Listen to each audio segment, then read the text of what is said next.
I read The Cinderella Man by Jeremy Schnapp.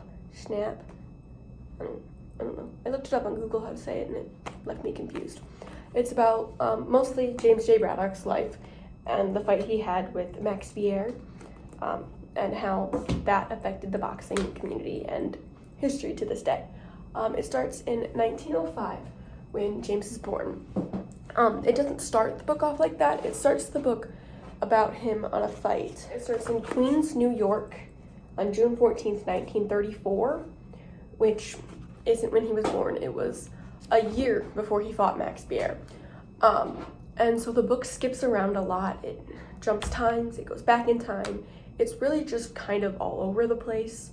And it can be difficult to understand if you're reading it in sections and parts and not just sitting down and reading it all at once. Because my first time reading it, I was really confused on what was going on, what year it was, where they were, who it was talking about. Because it talks about many different people in the book. James's brothers, James, different fighters, Max Bier, Max's family, Joe Goud, James's manager, and it's kind of all over the place and jumpy with it while we're getting to know the story of how James became to be the Cinderella Man. James was born in 1905 to his parents who immigrated to America in 1893, I believe. He starts in 1924 his kind of professional undergrade boxing career, because he's not considered a professional until 1926. But in 1924, he steals his brother's jacket and they fight in their town, and that causes him to get seen by scouts and his older brother's manager for him to start going through and having fights. And then in 1926, he starts boxing professionally in places like Madison Square Garden and Long Island, stuff like that, so that he knows what he's doing, and he's fighting in actual competitions that he's getting paid for and that are big fighters that he's fighting. He stops boxing for a time period before the Great Depression because he lost to Tommy Bogran and broke his wrist and his hand. It was all this big thing that caused him to be able to stop boxing, because his right hand was his good hand, and he was very coordinated with that hand, but with his left hand he really couldn't throw a punch that would pack any heat. In 1933, that's when the Great Depression hits, and that's when he has to get a job to provide for his family, and he walks 12 miles a day, if not more, just to be able to get that paycheck so that he and his family can survive. In 1934, he returns to the ring versus Griffin. This is when he wins this fight, and he showcases that he can use his left hand now because of how much he'd been working in 1933 in the Great Depression, throughout all the time before. He shows that he can actually fight with his left hand now, and it packs a pretty good punch. He fights in the Madison Square Garden Bowl, and it's like this big thing for him, and he wins, and it's just, then he goes on to fight more people until June 13th of 1935. That's when he fights Max Bier and wins. He had a 10-1 odds, like it was this big upset that he won and that he was able to complete that. I'm going to talk about a little bit of what the rest of James J. Braddock's life looked like. He had 51 wins and 26 knockouts throughout his whole boxing career. He was inducted into the Hall of Fame in 1964.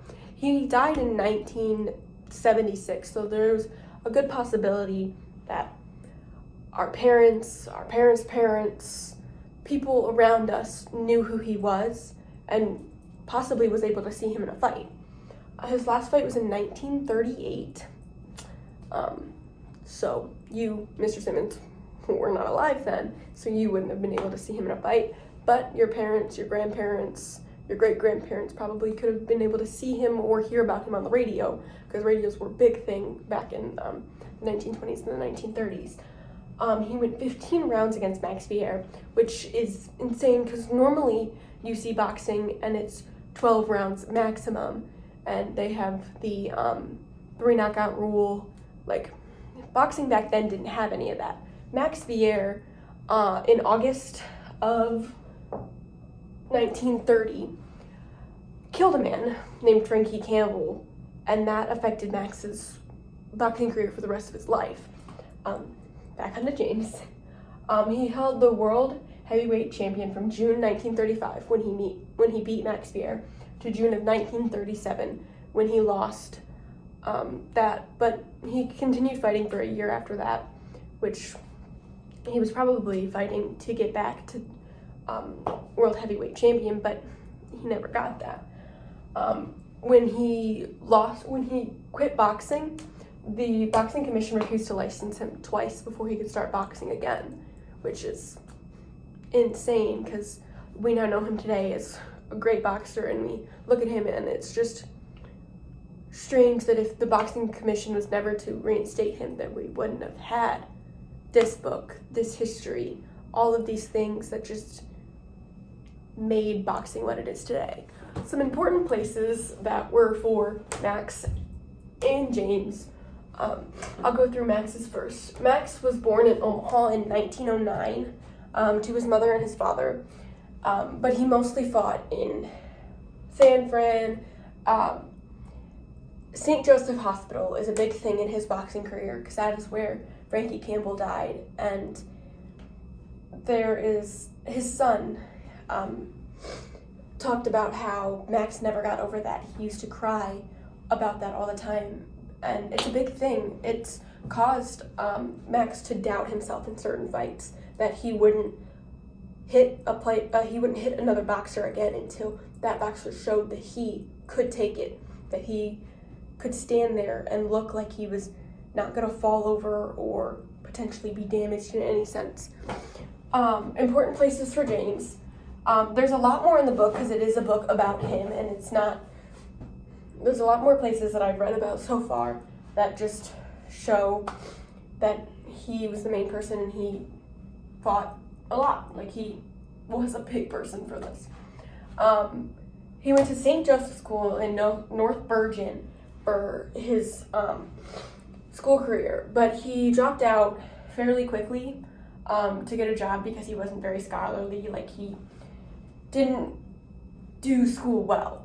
But when he was still in school, he tried to take a train to Chicago, but got off in Washingtonville, New York. When he got home from said trip, his father beat him so hard that he stayed away from the train tracks for a very long time after that. The Hudson Dispatch is also a big thing for him because that's important to James because it's where he was from, and they were the first people at his fight who covered him and who were able to make him the popular man that he is today. The New York Times also talked about him, but that was in his later career when he was more popular and he was able to do more and he was in bigger fights and not just when he was fighting in North Bergen or in smaller places like that. He fought in Detroit. To be totally honest, he fought in Newark. Wow, that was hard. In Davenport, Iowa. He also fought in Chicago and the Madison Square Garden. Madison Square Garden was a big place for him. That's where he fought a good chunk of his fights. He didn't get paid a lot for all of his fights. It was $25, $30. And I mean, that is a lot back in the day of the 1920s and 1935. But it's also, they were in a Great Depression. Things were very expensive and things were very hard to provide for your family. That it's very hard off of the salary he was getting to be able to provide for said family. And James J. Braddock inspired countless people from the time he started boxing to even now, to keep fighting and keep working for what they want, because no matter how bad, no matter how broke, no matter how in poverty you are, no matter if you didn't finish high school, he shows a tale of you can be anything you want to be if you work hard enough. Braddock shows unwavering hope trying, determination, and honestly perseverance.